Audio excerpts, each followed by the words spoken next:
What's up? I'm Brian Tong. Welcome to the Apple Bite. It's all the good and bad inside the world of Apple, so let's jump into the stories. There's more rumblings on Apple's latest tablet, MediaPad, or whatever you guys want to call it, and the Apple Bite here, we like to call it the MaxiPad. Now, the China Times is reporting that Apple will release their Netbook in October with a 9.7-inch touchscreen, and it will be priced at $800. These are still rumors, but it's significant when it's one of China's big four newspapers reporting it. Plus, it falls in line with what my sources told me back in June, who said the MaxiPad would be here by the end of the year. Now, I threw in my 2 cents on CNET's Buzz Out Loud podcast earlier this week. Yeah, every time I see these potential mock-ups, I'm just worried about is if this is just a big, large iPod Touch, it's going to be a stinker. Why? Why do you say that? Because the reason being is like, you can do almost everything you can with a laptop, honestly, on an iPhone. Like, there's times now where I don't even take my laptop with me because I can do my email, I can surf the web in a form factor that's the size that fits in my pocket. You're telling me I want to take another device that no longer fits in my pocket, might do the same things as my iPhone, and just has a bigger screen? So that's where I stand. I'm sticking to it, and I definitely like to hear what you guys think as well. Now let's stay in China with news from Context that Foxconn, the contracted iPhone maker, is manufacturing iPhone 3Gs custom tailored for China without Wi-Fi. Now, it will still be a GSM phone, but it looks like the Big A has conceded to the Chinese government's demands to get their phone approved in the Middle Kingdom. Now, Apple is still in talks with the world's 3rd largest mobile provider, China Unicom, but no deal has been made yet. So for all my people in China watching this, I know who you guys are, just get an unlocked US phone like you're already doing, and you'll get your Wi-Fi. All right, let's shift gears for a moment with a how-to for moving your iTunes collection to an external hard drive.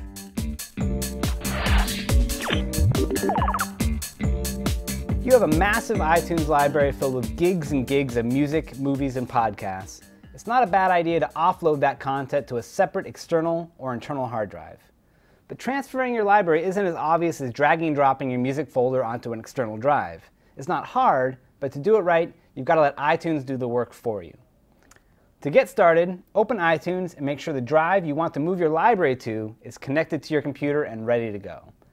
Next, go into your iTunes preferences. On a PC, you'll find this under the Edit menu. For Mac, it's under the iTunes menu. Click under the Advanced tab, and where it says iTunes Music Folder Location, change the location to the desired folder on your external drive. Next, make sure the Copy Files to iTunes Music Folder option is checked off. This ensures that any new content you download or rip into iTunes gets transferred to the new location. After that, hit the OK button. Now, there's one more step to take before iTunes really starts moving your library to a new location. But before we commit your computer to what could be a few hours of transfer time, why not take a moment to do some general iTunes housekeeping? Delete any old podcasts you're not listening to, maybe some movies or TV shows you never plan on watching again. The point is, there's probably a lot of junk in your iTunes library that you don't need to waste time copying. You'll thank me later. Now, when you're ready to make the transfer, click on the File menu in iTunes, then select Library and select Consolidate Library. This is going to take all the files referenced by iTunes on your computer, your movies, music, audiobooks, podcasts, TV shows, and copy it to the new location. It will take some time, and remember, it's not deleting the old files, it's just copying them to the new location. If you're feeling confident, you can delete the files living in your old iTunes music folder after the transfer is complete. But be cautious. If you don't feel sure about what you're doing, it can't hurt to use the Backup to Disk feature in iTunes so that you can restore your library in case something goes wrong. Once the dust is settled and all your precious iTunes content has made the journey over to the new hard drive, you can finally pat yourself on the back. Unless the hard drive is powered off or disconnected, iTunes will remember to load your library from the external drive every time it launches. Without the drive connected, iTunes will still function for things like streaming podcasts and internet radio or downloading stuff from the iTunes Store, but you won't be able to play your library content without connecting it back up to the drive. For CNET.com, I'm Donald Bell, helping you to give your iTunes library a little extra breathing room. Thank you, Donald. You know, you are my Yoda and I'm just your Padawan learner. Now, we congratulated the App Store last week for its 1-year anniversary, and Apple recently announced there have been 1.5 billion apps downloaded, 65,000 apps available, and over 100,000 developers. Every other cell phone manufacturer has followed its lead, but Verizon, the mobile carrier, is rolling out its own cross-platform app store. Computer World says Verizon plans to launch it before the start of next year, but what makes this unique is that Verizon will be shipping all their phones with just Verizon's own app store.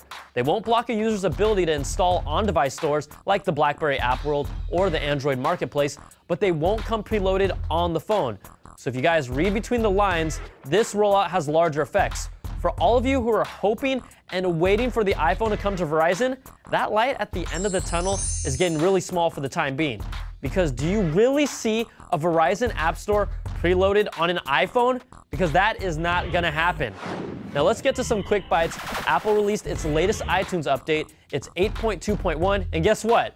The ability for the Palm Pre to sync to iTunes is gone. And we could see that coming from a mile away. The latest iPhone 3.1 Beta 2 has been released, and unfortunately, it's disabled all tethering hacks. So if you have 3.0, stick with it if you want to keep tethering your phone. And Apple, you just had to put down the hammer and crack down on all of us this week. All right, guys, there was a ton of good news. It'll keep on coming, so send me your emails to the applebite@cnet.com. We're working on another email show, and as usual, I am down for any questions. I'm Brian Tong. Thanks for watching, and come back next time for another bite of the apple.